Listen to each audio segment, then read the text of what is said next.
বয়স্ক বৃদ্ধ পুরুষ মহিলা সবাইকে আমার সালাম জানাচ্ছি। আসসালামু আলাইকুম।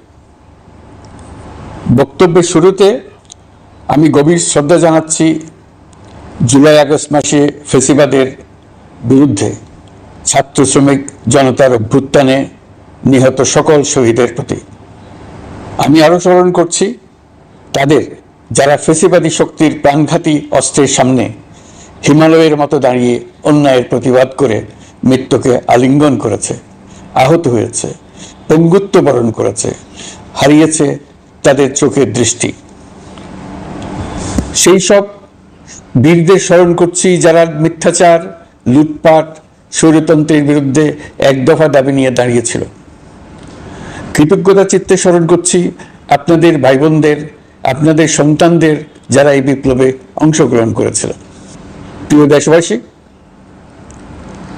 আমি আগেও জানিয়েছি, আবারও জানাচ্ছি, গণ অভ্যুত্থানে সকল শহীদের পরিবারকে পুনর্বাসন করা হবে। সকল আহত শিক্ষার্থী, শ্রমিক জনতার চিকিৎসার সম্পূর্ণ ব্যয় সরকার বহন করবে। আহতদের দীর্ঘমেয়াদী এবং ব্যয়বহুল চিকিৎসা এবং শহীদদের পরিবারের দেখাশোনার জন্য স্বাস্থ্য মন্ত্রণালয়ের নেতৃত্বে একটি পূর্ণাঙ্গ তালিকা প্রস্তুত করা হয়েছে। এখন এই নতুন তথ্য পাওয়ার ভিত্তিতে এই তালিকা হালনাগাদ করা হতে থাকবে। গণ অভ্যুত্থানের শহীদদের স্মৃতি ধরে রাখতে সরকার তার যাত্রা লগ্নে জুলাই গণহত্যা স্মৃতি ফাউন্ডেশন নামে একটি ফাউন্ডেশন প্রতিষ্ঠার উদ্যোগ নেয়। এখন সেই ফাউন্ডেশন তৈরি হয়েছে। সকল শহীদ পরিবার এবং আহতদের সর্বোত্তম চিকিৎসা সহ তাদের পরিবারের সম্পূর্ণ দায়িত্ব এই ফাউন্ডেশন গ্রহণ করছে। এই ফাউন্ডেশনে দান করার জন্য দেশের সকল মানুষ এবং বিদেশে অবস্থানরত বাংলাদেশিদের আমরা আহ্বান জানাচ্ছি। গত মাসে কুমিল্লা, নোয়াখালী, সিলেট অঞ্চলে আকস্মিক বন্যা এসব এলাকার মানুষকে হতভম্ব করে দিয়েছে।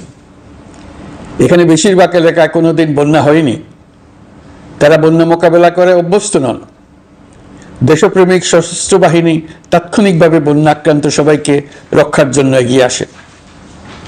সেনা, নৌ এবং বিমান বাহিনী পরস্পরের সঙ্গে সমন্বয় করে একযোগে কাজে নেমে পড়ার ফলে মানুষের দুর্ভোগ কম হয়েছে। এর পরপরই এনজিও এবং সাধারণ মানুষ দেশের সকল অঞ্চল থেকে দলে দলে এগিয়ে এসছে। আমি বিশেষ করে দেশপ্রেমিক সেনাবাহিনীকে আবারও ধন্যবাদ জানাচ্ছি। দেশের সকল দুর্যোগকালে তারা সবসময় আন্তরিকভাবে এগিয়ে এসছে। বিশেষ করে বন্যা ও শান্তি শৃঙ্খলা রক্ষার কাজে তাদের সৈনিক এবং অফিসাররা দিনের পর দিন যেভাবে দায়িত্ব পালন করেছে তার কোনো তুলনা হয় না। জনজীবনে স্বস্তি ও আত্মবিশ্বাস প্রতিষ্ঠায় তাদের ভূমিকা অনন্য। বাংলাদেশ সশস্ত্র বাহিনীর সকল সদস্যকে আমি ধন্যবাদ জানাই তাদের সততা, ত্যাগ ও অসীম দেশপ্রেমের জন্য। দেশের স্বাধীনতা সংগ্রাম থেকে শুরু করে বন্যা, খরা, ঝড়, বৃষ্টি, ঘূর্ণিঝড়, সকল প্রাকৃতিক দুর্যোগে আপনারা সকলের শেষ ভরসার স্থান।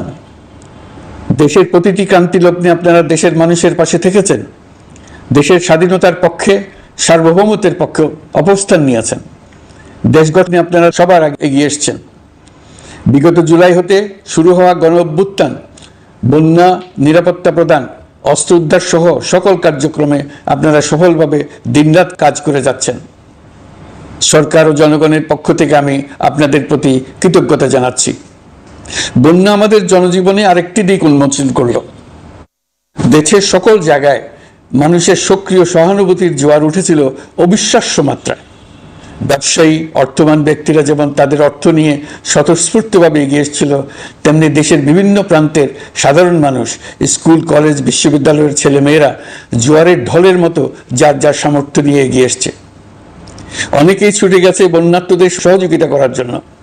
এনজিওরা বিভিন্ন জায়গা থেকে ছুটে গেছে তাদের সহায়তা নিয়ে। তাদের কাজে অনুপ্রাণিত হয়ে আমি NGO Hi my lovelies, welcome back to my channel. I hope you all are safe and doing well.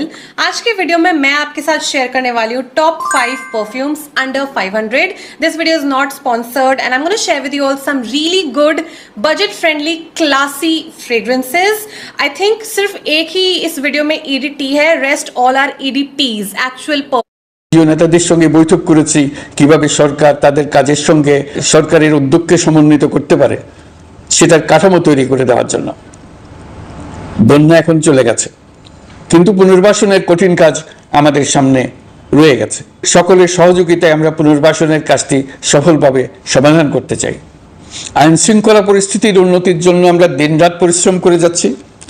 যে সমস্ত ভাই বোনেরা তাদের গত 16 বছরের বেদনা জানিয়ে তার প্রতিকার পাওয়ার জন্য আমার অফিস এবং সচিবালয়ের অফিস সমূহের সামনে প্রতিদিন ঘেরাও কর্মসূচি দিয়ে আমাদের কাজকর্ম ব্যাহত করছিলেন, তারা আমার আহ্বানে সাড়া দিয়ে ঘেরাও কর্মসূচির থেকে বিরত হয়েছেন বটে, তবে অন্যত্র আবার তারা তাদের কর্মসূচি দিয়ে যাতায়াতে ব্যাঘাত সৃষ্টি করছেন। আমি কথা দিচ্ছি, আপনাদের ন্যায্য আবেদনের কথা আমরা ভুলে যাব না। আমরা সকল অন্যায়ের প্রতিকারের জন্য প্রতিশ্রুতিবদ্ধ। আমরা আমাদের দায়িত্বকালে যথাসম্ভব সব সমস্যার সমাধানের চেষ্টা করব। আমি আবারও অনুরোধ করছি, আপনারা যাতায়াতে ব্যাঘাত সৃষ্টি থেকে বিরত থাকুন। জাতি আপনাদের প্রতি কৃতজ্ঞ থাকবে। তৈরি পোশাক, ওষুধ শিল্প, এইসব এলাকায় শ্রমিক ভাই বোনেরা তাদের অভিযোগ জানানোর জন্য ক্রমাগতভাবে এই শিল্পের কার্যক্রম পরিচালনা বন্ধ রাখতে বাধ্য করছেন। এটা আমাদের অর্থনীতিতে যে নেতিবাচক প্রভাব ফেলবে সেটা মোটেই কাম্য নয়। এমনিতেই ছাত্র শ্রমিক জনতার বিপ্লবের পর যে অর্থনীতি আমরা পেয়েছি সেটা নিয়ম নীতিবিহীন দ্রুত ক্ষীয়মান একটা অর্থনীতি। প্রাতিষ্ঠানিক কাঠামো প্রায় ধ্বংসপ্রাপ্ত। বৈদেশিক মুদ্রার রিজার্ভ তলানিতে গিয়ে ঠেকেছে। আমরা এই অর্থনীতিতে প্রাণ সঞ্চারের চেষ্টা করছি, আমাদের উদ্যোগে সাড়াও পাচ্ছি। ঠিক এই সময়ে আমাদের শিল্প কারখানাগুলো বন্ধ হয়ে যাক, অকার্যকর হয়ে যাক, এটা আমাদের অর্থনীতিতে বিরাট আঘাত পড়বে। সেটা কিছুতেই আমাদের কাম্য হতে পারে না। শ্রমিক ভাই বোনদের অনেক দুঃখ আছে, কিন্তু সেই দুঃখ প্রকাশ করতে গিয়ে আপনাদের মূল জীবিকা বন্ধ হওয়ার উপক্রম হলে সেটা ঠিক হবে না। দেশের অর্থনীতি ধ্বংসপ্রাপ্ত হলে সেটা ঠিক হবে না। শ্রমিক মালিক উভয়ের পক্ষে আলোচনা করে এইসব সমস্যার সমাধান আমরা অবশ্যই বের করব। আপনারা কারখানা খোলা রাখুন, অর্থনীতির চাকা সচল রাখুন, দেশের অর্থনীতিকে সোজা হয়ে দাঁড়াতে দিন। আমরা আপনাদের সমস্যার স্থায়ী সমাধান বের করার জন্য সর্বশক্তি প্রয়োগ করব। মালিক পক্ষের কাছে আমাদের আবেদন, আপনারা শ্রমিকদের সঙ্গে বোঝাপড়া করুন, কারখানা সচল রাখুন, অর্থনীতির দুর্বল স্বাস্থ্যকে সবল করে তুলুন। ওষুধ শিল্প এবং তৈরি পোশাক শিল্প দেশের গৌরব।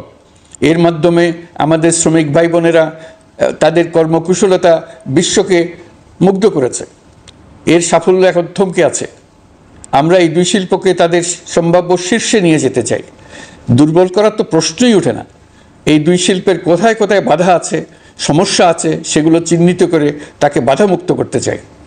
আমরা বিদেশি ক্রেতাদের একত্রিত করে তাদের সহযোগিতা চাইব, যেন বাংলাদেশের এই শিল্প দুটি বিশ্বের অন্যান্য দেশের চাইতে বেশি আস্থাযোগ্য হয়ে গড়ে উঠতে পারে। সব কিছুই সম্ভব যদি আমরা শ্রমিক মালিক সম্পর্কটা একটা নির্ভরযোগ্য, আনন্দদায়ক করে গড়ে তুলতে পারি। আমাদের সরকারের প্রথম মাস কাটল, দ্বিতীয় মাস থেকে আমরা নতুন বাংলাদেশ গড়ার ভিত্তি হিসেবে নতুন শ্রমিক মালিক সম্পর্কের সূচনা করতে চাই। এটা দেশের সবার কাম্য। দেশের নতুন প্রজন্ম নির্ভয়ে যেন তাদের ভবিষ্যৎ নিয়ে এগিয়ে যেতে পারে, আমরা সেই লক্ষ্যে কাজ করছি। আমাদের দায়িত্ব অনেক। ন্যায়ভিত্তিক একটা সমাজ গড়ে তোলার জন্য একসাথে অনেকগুলো কাজ আমাদের হাত দিতে হবে।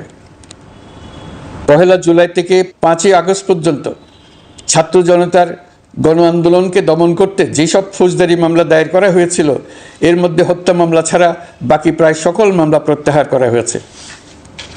এইসব মামলায় গ্রেফতারকৃত সকলে মুক্তি পেয়েছে। দায়িত্ব গ্রহণের শুরুতেই অন্তর্বর্তীকালীন সরকার বিচার বিভাগের বড় সংস্কারের কাজে হাত দিয়েছে। যোগ্যতম ব্যক্তিকে প্রধান বিচারপতি নিয়োগ দেওয়াতে মানুষের মনে নতুন আশার সঞ্চার হয়েছে। আপিল বিভাগের বিচারপতি নিয়োগ, অ্যাটর্নি জেনারেল নিয়োগ এবং অন্যান্য নিয়োগগুলি অতি গুরুত্বপূর্ণ নিয়োগ, যেগুলো সবকটাই সম্পন্ন হয়েছে। সন্ত্রাস দমন আইন ও ডিজিটাল সাইবার নিরাপত্তা আইনে দায়েরকৃত মিথ্যা হয়রানিমূলক মামলাগুলো প্রত্যাহার করা হচ্ছে। সাইবার নিরাপত্তা আইন সহ বাংলাদেশে বিদ্যমান সকল কালো আইনের তালিকা করা হয়েছে। অতি সত্বর এই সকল কালো আইন বাতিল ও প্রযোজ্য ক্ষেত্রে সংশোধন করা হবে। সাংবাদিক সাগর রনি হত্যাকাণ্ড সহ বহুল আলোচিত 5টি হত্যাকাণ্ডের তদন্ত ও বিচার অগ্রাধিকার ভিত্তিতে ও দ্রুততম সময়ে নিষ্পত্তির জন্য সহায়তা প্রদান করা হচ্ছে। সম্প্রতি আমরা বলপূর্বক গুম থেকে সকল ব্যক্তির সুরক্ষার জন্য আন্তর্জাতিক কনভেনশনের সনদে স্বাক্ষর করেছি। ফলে স্বৈরাচার দ্বারা প্রতিষ্ঠিত গুম সংস্কৃতির সমাপ্তি ঘটানোর জন্য আন্তর্জাতিকভাবে আমরা প্রতিজ্ঞাবদ্ধ হলাম। এছাড়া আমরা ফেসিবাদ শাসনের 15 বছরে গুমের প্রতিটি ঘটনা তদন্ত করার জন্য পৃথক একটা কমিশন গঠন করছি।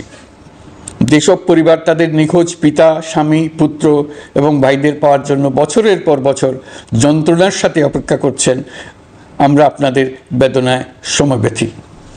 আয়নাঘরগুলো বন্ধ করে দেওয়া হয়েছে এবং সেই সাথে বের হয়ে আসছে ফ্যাসিস্ট হাসিনা সরকারের গুমের শিকার ভাই বোনদের কষ্ট ও যন্ত্রণা গাথা। আমাদের তরুণ প্রজন্মের ভবিষ্যৎ যেন উজ্জ্বল হয়, সেটা নিশ্চিত করতে শিক্ষা ব্যবস্থার দিকে আমাদের পূর্ণ নজর রয়েছে। ইতিমধ্যে প্রথম শ্রেণী থেকে দ্বাদশ শ্রেণী পর্যন্ত বর্তমানের ত্রুটিপূর্ণ শিক্ষাক্রম পরিবর্তন করা হয়েছে। বই সংশোধন ও পরিমার্জনের কাজ শেষ পর্যায়ে আছে। এই সংস্কারের কাজ অব্যাহত থাকবে। বিশ্ববিদ্যালয়সমূহের উচ্চ প্রশাসনিক পদগুলো পূরণ করে শিক্ষা কার্যক্রম স্বাভাবিক করার কাজ দ্রুত গতিতে এগিয়ে চলেছে। বেসরকারি শিক্ষা প্রতিষ্ঠানগুলোর পরিচালনা বোর্ডে দখলদারিত্বের রাজনীতি বন্ধ করার ব্যবস্থাও নেওয়া হয়েছে। আপনারা নিশ্চয় লক্ষ্য করেছেন, আমাদের প্রথম মাসে দেশের প্রায় সকল বিশ্ববিদ্যালয়ের উপাচার্য এবং উপাচার্য মহোদয়গণ পদত্যাগ করেছেন। উচ্চশিক্ষার ক্ষেত্রে এটা বিরাট শূন্যতার সৃষ্টি করেছে। প্রথম মাসে আমরা ক্রমাগতভাবে প্রতিটি বিশ্ববিদ্যালয়ে সবার কাছে গ্রহণযোগ্য এমন উপাচার্য এবং উপাচার্য নিয়োগ দেওয়ার কাজ শুরু করেছে। এর ফলে সকল সরকারি এবং বেসরকারি বিশ্ববিদ্যালয়গুলোতে নতুন উদ্যমে কাজ শুরু করার পরিবেশ সৃষ্টি হয়েছে।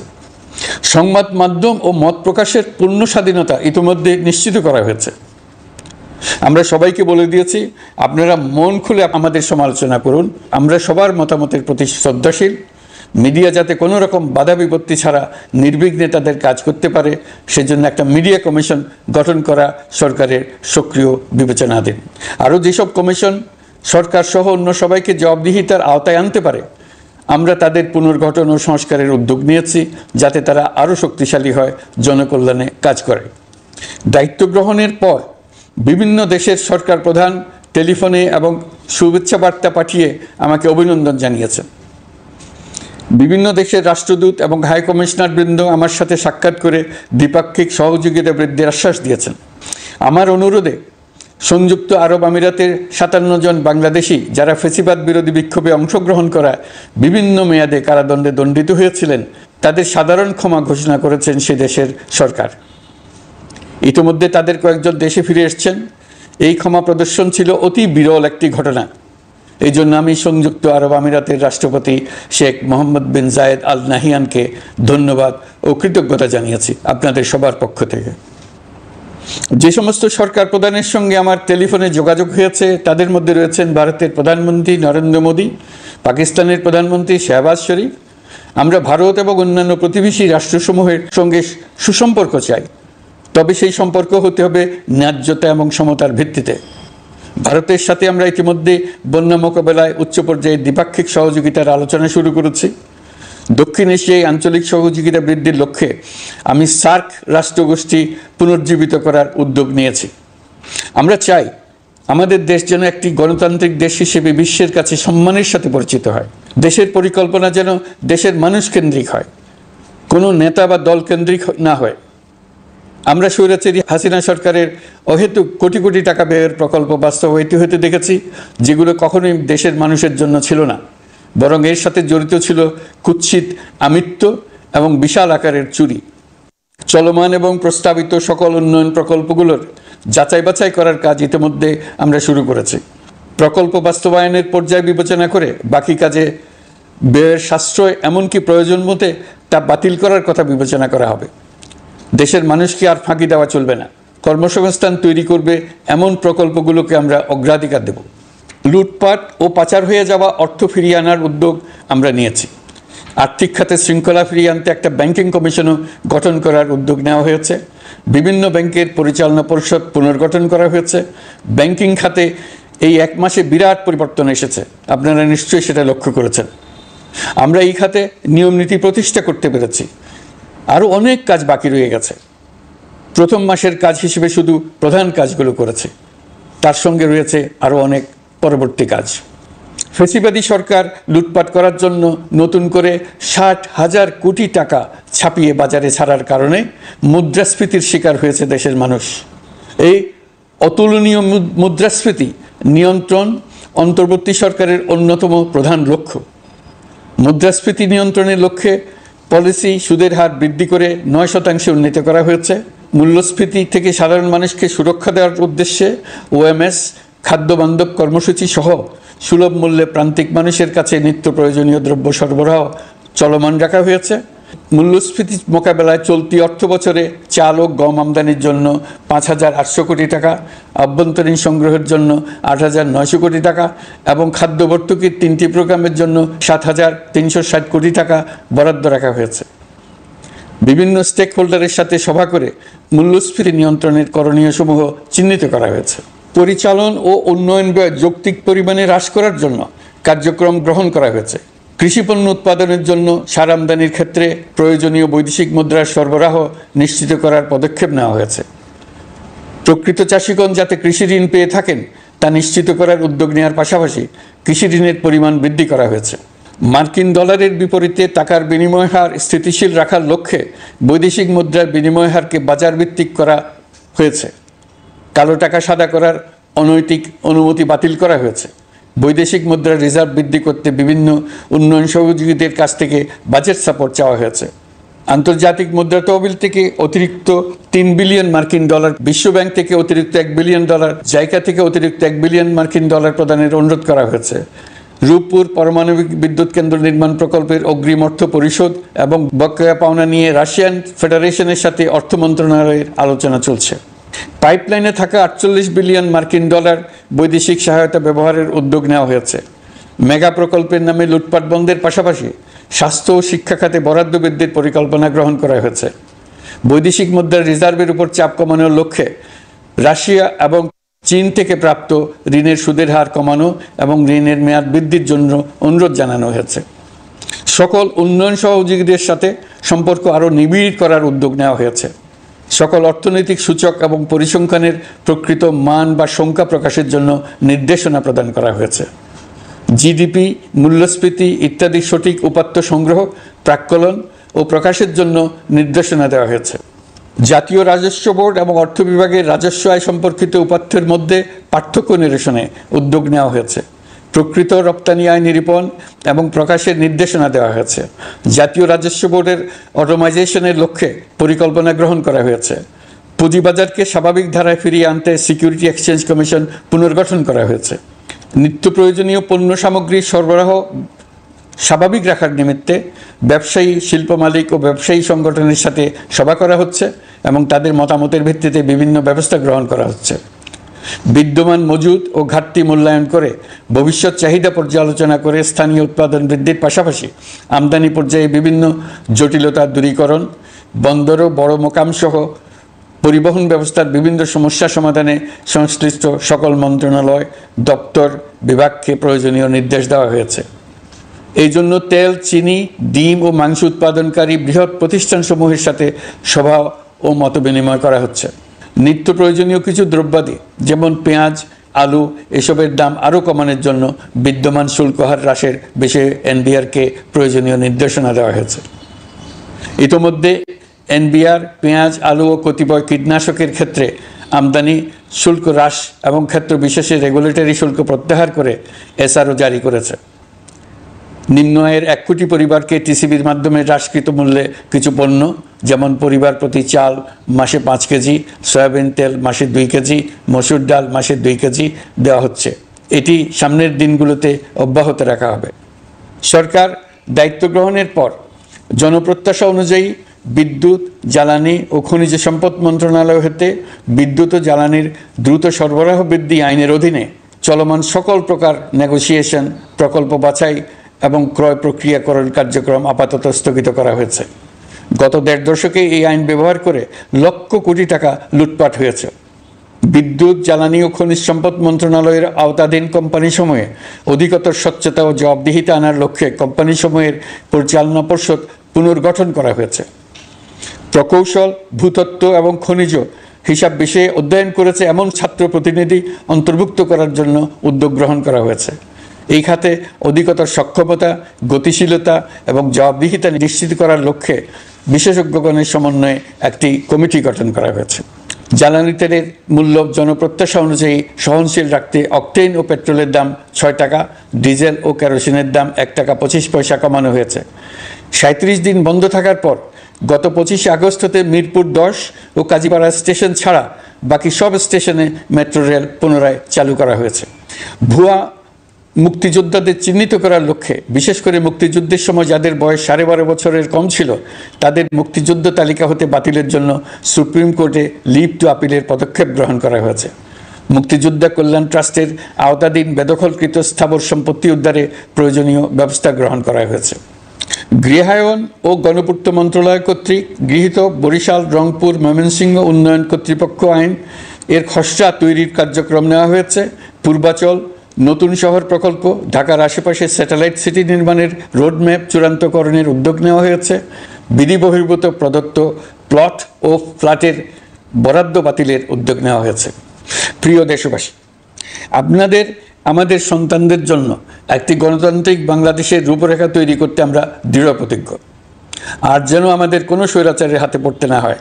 আমরা যাতে বলতে পারি আমরা একটি গণতান্ত্রিক দেশে বসবাস করি, আমরা যাতে সকলেই দাবি করতে পারি যে এই দেশটি আমাদের, আমরা সেই লক্ষ্যেই কাজ করছি। কেউ আইন নিজের হাতে তুলে নেবেন না।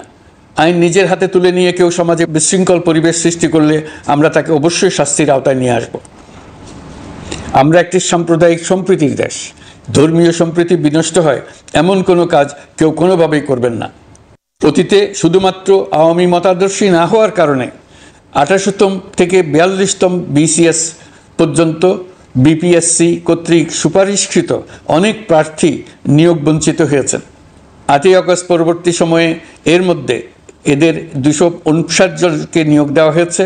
মাঠ প্রশাসনকে জনবান্ধব এবং দুর্নীতিমুক্ত জবাবদিহিমূলকভাবে গড়ে তোলার জন্য সব ধরনের উদ্যোগ নেওয়া হয়েছে। সরকারি কর্মচারীদের বাধ্যতামূলকভাবে সম্পদ বিবরণী দাখিলের নির্দেশ দেওয়া হয়েছে এবং এটা প্রতি বছর তাদেরকে করতে হবে। ধ্বংস হয়ে পড়া একটা জনপ্রশাসনকে নিয়ে যাত্রা শুরু করেছি। মন্ত্রণালয়গুলোর উচ্চতম পদে যারা নিয়োজিত ছিলেন তারা অনেকে দায়িত্ব ছেড়ে চলে গেছেন, কিংবা পদে থাকলেও সহকর্মীদের চাপের মুখে কাজ করতে পারছিলেন না, বাধ্য হয়ে পদত্যাগ করেছেন। আর যারা 16 বছরের স্বৈরাচারী শাসনের আমলে পদত্যাগে বাধ্য হয়েছিলেন কিংবা দায়িত্ববিহীন অবস্থায় একই পদে থেকে বাধ্য হয়েছেন, তাদের সবার কথা বিবেচনা নিয়ে জনপ্রশাসনকে নতুন করে দাঁড় করানোই ছিল আমাদের প্রথম মাসে কঠিনতম সময়। আবার সকল সমস্যার সমাধান করে একটি নতুন জনপ্রশাসন কাঠামো দাঁড় করাতে পেরেছি, এটাই আমাদের প্রথম মাসের সবচাইতে বড় অর্জন। আমার বিশ্বাস এই জনপ্রশাসন জনগণের ইচ্ছা পূরণে সর্বোচ্চ অবদান রাখতে পারবে। অতি স্বল্প জনবল নিয়ে দাপ্তরিক কার্যক্রম শুরু করা হলেও প্রথম দিকে বিভিন্ন মন্ত্রণালয় ও বিভাগ থেকে পাঠানো বিবিধ প্রস্তাব দ্রুত গতিতে এবং আইনগত সমস্ত বাধ্যবাধকতা মেনে সিদ্ধান্ত নেওয়া হয়েছে। গত 1 মাসে বিভিন্ন মন্ত্রণালয় ও বিভাগ 198টি অতি গুরুত্বপূর্ণ বিষয়ে সিদ্ধান্ত নিয়েছে।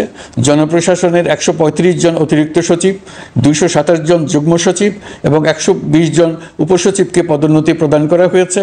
59টি জেলার জেলা প্রশাসককে প্রত্যাহার করা হয়েছে এবং নতুন 59 জন জেলা প্রশাসককে নিয়োগ দেওয়া হয়েছে। 67 জন কর্মকর্তার চুক্তিভিত্তিক নিয়োগ বাতিল করা হয়েছে। 10 জন যুগ্ম সচিব, 8 জন অতিরিক্ত সচিব, 6 জন সচিবকে ওএসডি করা হয়েছে। বাংলাদেশ পুলিশের 80 জন ডিআইজি, 30 জন পুলিশ সুপার সহ 110 জনকে পদোন্নতি প্রদান করা হয়েছে। 1 জন ডিআইজি, 1 জন এডিশনাল ডিআইজি, 4 জন পুলিশ সুপারকে চাকরিতে পুনর্বহাল করা হয়েছে। আইজিপি সহ 10 জন অতিরিক্ত আইজি, 88 জন ডিআইজি, 21 জন এডিশনাল ডিআইজি, 177 জন পুলিশ সুপার সহ মোট 297 জন কর্মকর্তাকে বদলি করা হয়েছে। ছাত্র শ্রমিক জনতার বিপ্লবের মূল লক্ষ্য ছিল গণভবন। এটা ছিল স্বৈরাচারের কেন্দ্রবিন্দু। এই সরকার বিপ্লবের প্রতি সম্মান দেখিয়ে গণভবনকে বিপ্লবের জাদুঘর হিসেবে ঘোষণা দিয়েছে। ছাত্র জনতার ক্ষোভকে স্থায়ীভাবে তুলে ধরার জন্য গণভবনের আর কোনো সংস্কার করা হবে না। ছাত্র জনতার ক্ষোভের মুখে তা যে অবস্থায় দাঁড়িয়েছিল সেই অবস্থায় তাকে রাখা হবে। যেসব মূল্যবান সামগ্রী জনতা নিয়ে গিয়েছিল সেগুলো অনেক ফেরত দিয়ে গেছেন। যারা নিয়ে গিয়েছেন তারা নিজেরাই ফেরত দিয়ে গেছেন। তাদের আমরা দেশবাসীর পক্ষ থেকে ধন্যবাদ জানাচ্ছি। আরও কিছু জিনিস পাওয়া যায়নি, যারা নিয়ে গেছেন তাদের কাছে আমাদের অনুরোধ থাকবে তারা যেন এইসব সামগ্রী ফেরত দিয়ে যান। আমরা উল্লেখ করব, এইসব বিক্ষুব্ধ জনতা নিয়ে গিয়েছিল, কিন্তু বিজয়ের পর তারা আবার জাদুঘরের প্রতি সম্মান দেখিয়ে এগুলো ফেরত দিয়ে গিয়েছেন। আমরা নতুন বাংলাদেশকে একটা পরিবেশ বান্ধব এবং জীববৈচিত্র্যময় দেশ হিসেবে গড়ে তোলার উদ্যোগ নিয়েছি। এটি তরুণদের আকাঙ্ক্ষা, আমাদের সবারই আকাঙ্ক্ষা। সেই লক্ষ্যে আমি প্রথমেই একটি ক্ষুদ্র পদক্ষেপ নিয়েছি। আমার বাসভবন এবং সমগ্র সচিবালয়ে প্লাস্টিকের পানির বোতল ব্যবহার নিষিদ্ধ করেছে। ইতিমধ্যে সুপার শপগুলোতে পলিথিনের শপিং ব্যাগ ব্যবহার বন্ধ করার উদ্যোগ নেওয়া হয়েছে। গত কয়েক দশকে যে পরিমাণ নদী দূষণ হয়েছে আমরা তা বন্ধ করার উদ্যোগ নিয়েছি। আমরা সংস্কার চাই, আমাদের একান্ত অনুরোধ। আমাদের উপর যে সংস্কারের গুরু দায়িত্ব দিয়েছেন সেই দায়িত্ব দিয়ে আপনারা দর্শকের গ্যালারিতে চলে যাবেন না, আপনারা আমাদের সঙ্গে থাকুন। আমরা একসঙ্গে সংস্কার করব, এটা আমাদের সবার দায়িত্ব। আপনারা নিজ নিজ জগতে সংস্কার আনুন। একটা জাতির সংস্কার শুধু সরকারের সংস্কার হলে হয় না। আপনি ব্যবসায়ী হলে আপনার ব্যবসায়ী সংস্কার আনুন। ব্যবসায়ী গোষ্ঠীরা তাদের নিজ নিজ সমিতির মাধ্যমে সংস্কার আনুন। সমিতিতে সংস্কার আনুন, নতুন করে সমিতি গঠনতন্ত্র সংশোধন করুন। আপনি শ্রমিক হলে আপনার ক্ষেত্রে আপনি সংস্কার করুন। আপনি রাজনৈতিক নেতাকর্মী হলে আপনার ক্ষেত্রে সংস্কার করুন। আপনি প্রতিষ্ঠান প্রধান হলে আপনার প্রতিষ্ঠানে সংস্কার আনুন। আমি এটাকে সুযোগ হিসেবে গ্রহণ করার জন্য সবাইকে আহ্বান জানাচ্ছি। এই সংস্কারের মাধ্যমে আমরা জাতি হিসেবে নতুনভাবে যাত্রা শুরু করতে চাই। আমাদের এই যাত্রা আমাদেরকে পৃথিবীর একটা সম্মানিত জাতি হিসেবে প্রতিষ্ঠিত করুক, এটাই আমাদের সবার কাম্য, এটাই আমাদের সবার লক্ষ্য। গত এক মাসে আমি বেশ কিছু রাজনৈতিক দলের সঙ্গে পৃথকভাবে বসছি, তাদের সঙ্গে মতামত বিনিময় করেছি। তারা আমাদের উৎসাহিত করেছেন, ছাত্র শ্রমিক জনতার বিপ্লবের লক্ষ্যের প্রতি সমর্থন জানিয়েছেন, সংস্কারের কাজে পূর্ণ সহযোগিতার দেওয়ার আশ্বাস দিয়েছেন। আমি দেশের বিশিষ্ট সম্পাদক বৃন্দের সঙ্গে মত বিনিময় করেছি, তারাও সংস্কারের কাজে পূর্ণ সহযোগিতা দেওয়ার আশ্বাস দিয়েছেন। তারা বিভিন্ন বিষয়ে মূল্যবান পরামর্শ দিয়েছেন। সবার পরামর্শ নিয়ে এখন আমাদের অগ্রসর হওয়ার পালা। আমি বিশিষ্ট ব্যবসায়ীদের সঙ্গে বৈঠক করেছি, তাদের কাছে আমাদের সরকারের লক্ষ্যগুলো ব্যাখ্যা করেছি, তারাও আমাদের লক্ষ্যের সঙ্গে একমত প্রকাশ করেছেন। আপনারা জানেন, ছাত্র শ্রমিক জনতার ঐতিহাসিক জুলাই গণ অভ্যুত্থানের মুখে এবং হাজারো মানুষের আত্মদানের বিনিময়ে বাংলাদেশে ফ্যাসিস্ট সরকারের পতন হয়েছে। এই গণ অভ্যুত্থানের বার্তা ও আকাঙ্ক্ষা বাস্তবায়নের জন্য একটি অভূতপূর্ব সময় ও সুযোগ আমরা এর মধ্য দিয়ে অর্জন করেছি। এর বাস্তবায়ন তথা বাংলাদেশের ফ্যাসিজম বা স্বৈরতান্ত্রিক শাসন পুনরাবৃত্তির আশঙ্কা রোধ এবং জনমালিকানা ভিত্তিক কল্যাণমুখী জনস্বার্থে নিবেদিত একটি রাষ্ট্র ব্যবস্থা প্রবর্তনের লক্ষ্যে কিছু জাতীয় ভিত্তিক সংস্কার সম্পন্ন করা জরুরি হয়ে পড়েছে। উক্ত সংস্কার ভাবনার অন্যতম কেন্দ্রবিন্দু হচ্ছে সুষ্ঠু নির্বাচন ব্যবস্থা, সুশাসন প্রতিষ্ঠা করা। আমরা যেহেতু জনগণের ভোটাধিকার ও জনগণের মালিকানায় বিশ্বাস করি, সেহেতু নির্বাচন ব্যবস্থার উন্নয়নে আমাদের সংস্কার ভাবনায় গুরুত্ব পেয়েছে অধিক। আমরা মনে করি নির্বাচনের নামে সংখ্যাগরিষ্ঠতার একাধিপত্য ও দুঃশাসন মানুষের উপর চাপিয়ে দেওয়া বা এর মাধ্যমে এক ব্যক্তি বা এক পরিবার বা কোনো গোষ্ঠীর কাছে সকল ক্ষমতা কুক্ষিগত করে রাখার কোনো ক্রমেই গ্রহণযোগ্য নয়। এসব আশঙ্কা রোধ করার জন্য নির্বাচনের সাথে সম্পর্কিত নির্বাচন কমিশন সহ অন্যান্য প্রতিষ্ঠানগুলোর সংস্কারের কথা আমরা ভাবছি। নির্বাচন ব্যবস্থার সাথে সম্পর্কিত প্রতিষ্ঠান হিসেবে পুলিশ প্রশাসন, জনপ্রশাসন, বিচার প্রশাসন, দুর্নীতি দমন কমিশন এই 4টি প্রতিষ্ঠানের সংস্কার করা সুষ্ঠু ও অবাধ নির্বাচনের জন্য অপরিহার্য। এসব প্রতিষ্ঠানের সংস্কার জনমালিকানা ভিত্তিক, জবাবদিহিমূলক এবং কল্যাণমূলক রাষ্ট্র ব্যবস্থা প্রতিষ্ঠায় অবদান রাখবে বলে আমি বিশ্বাস করি। এর পাশাপাশি সমাজের সকল স্তরের মানুষের প্রতিনিধিত্ব ও স্বার্থ নিশ্চিত করার জন্য এবং জুলাই গণ অভ্যুত্থানের বার্তাকে প্রতিফলিত করার জন্য সাংবিধানিক সংস্কারের প্রয়োজন আমরা অনুভব করছি। এসব বিষয়ে সংস্কার করার প্রাথমিক পদক্ষেপ হিসেবে আমরা প্রাথমিকভাবে 6টি কমিশন গঠন করার সিদ্ধান্ত নিয়েছি। এসব কমিশনের কাজ পরিচালনার জন্য বিষয়ভিত্তিক অভিজ্ঞতা বিবেচনা করে 6 জন বিশিষ্ট নাগরিকের নেতৃত্বে এই কমিশনগুলো পরিচালনা করার দায়িত্ব দিয়েছি। এরপর আরও বিভিন্ন বিষয়ে কমিশন গঠন করার প্রক্রিয়া আমরা অব্যাহত রাখব। নির্বাচন ব্যবস্থা সংস্কার কমিশনের প্রধান হিসেবে দায়িত্ব পালন করবেন ডক্টর বদিউল আলম মজুমদার। পুলিশ প্রশাসন সংস্কার কমিশনের প্রধান হিসেবে কাজ করবেন জনাব সরফরাজ চৌধুরী। বিচার বিভাগ সংস্কার কমিশনের প্রধান হিসেবে দায়িত্ব পালন করবেন বিচারপতি শাহ আবু নাঈম মুমিনুর রহমান। দুর্নীতি দমন সংস্কার কমিশনের প্রধান হিসেবে দায়িত্ব পালন করবেন ডক্টর ইফতেখারুজ্জামান। জনপ্রশাসন সংস্কার কমিশনের প্রধান হিসেবে দায়িত্ব পালন করবেন জনাব আব্দুল মুহিত চৌধুরী।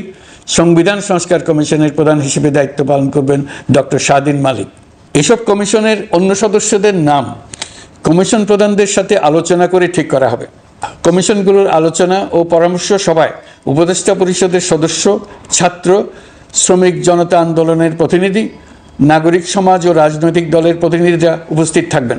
পূর্ণাঙ্গভাবে গঠিত হওয়ার পর কমিশন আনুষ্ঠানিকভাবে তাদের কাজ আগামী 1 অক্টোবর থেকে শুরু করতে পারবে বলে আমি আশা করছি এবং এটি পরবর্তী 3 মাসের মধ্যে সম্পন্ন হবে বলে আমরা ধারণা করছি। কমিশনের রিপোর্টের ভিত্তিতে সরকার পরবর্তী পর্যায়ে প্রধান রাজনৈতিক দলগুলোর সাথে পরামর্শ সভার আয়োজন করবে।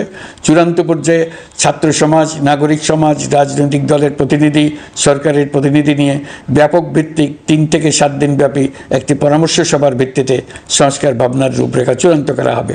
এতে এই রূপরেখা কীভাবে বাস্তবায়ন হবে তার একটি ধারণাও দেওয়া হবে। এই আয়োজন জুলাই গণ অভ্যুত্থানের বার্তা বাস্তবায়ন ও রাষ্ট্র পুনর্নির্মাণ তাগিদের ঐক্যবন্ধনে গোটা জাতিকে শক্তিশালী ও আশাবাদী করে তুলবে বলে আমাদের বিশ্বাস। প্রিয় দেশবাসী, আমাদের সামনে অনেক কাজ, সবাই মিলে একই লক্ষ্যে আমরা অগ্রসর হতে চাই। আমাদের মধ্যে, বিশেষ করে আমাদের নতুন প্রজন্মের মধ্যে যে সুপ্ত প্রতিভা লুকিয়ে আছে সেটা যেন বিনা বাধায় রাষ্ট্রের এবং সমাজের সহযোগিতায় প্রকাশ করতে পারি, সেই সুযোগের কাঠামো তৈরি করতে চাই। সকলে মিলে আমাদের পরিবারের প্রতিটি সদস্যকে, সে ঝাড়ুদার হোক, ছাত্র হোক, শিক্ষক হোক, যে কোনো ধর্মের হোক, সবার সমান অধিকার নিশ্চিত করতে চাই। এই হলো আমাদের সংস্কারের মূল লক্ষ্য। আসুন ছাত্র শ্রমিক জনতার এই বিপ্লবের লক্ষ্যকে আমরা দ্রুত বাস্তবায়ন করি। আমাদের প্রথম মাসে আমরা যেই গতিতে, যে উদ্যম নিয়ে কাজ এগিয়ে নিয়ে যাওয়ার কথা চিন্তা করেছিলাম সেটা হয়তো করতে পারিনি বাস্তব অবস্থার পরিপ্রেক্ষিতে। দেশের আইনশৃঙ্খলা পরিস্থিতি স্বাভাবিক রাখা গেলে আশা করি আমরা আমাদের গতি অনেক বাড়াতে পারবো। এই জন্য দেশের সকল মানুষের কাছে, শিক্ষক, ছাত্রছাত্রী, কৃষক, শ্রমিক, পেশাজীবী, বড় ব্যবসায়ী, ক্ষুদ্র ব্যবসায়ী, দিনমজুর, গৃহিণী, সকলের সহযোগিতা চাইছি। আমাদের কাজ বড় কঠিন, কিন্তু জাতি হিসেবে এবার ব্যর্থ হওয়ার কোনো অবকাশ আমাদের নেই। আমাদেরকে সফল হতেই হবে।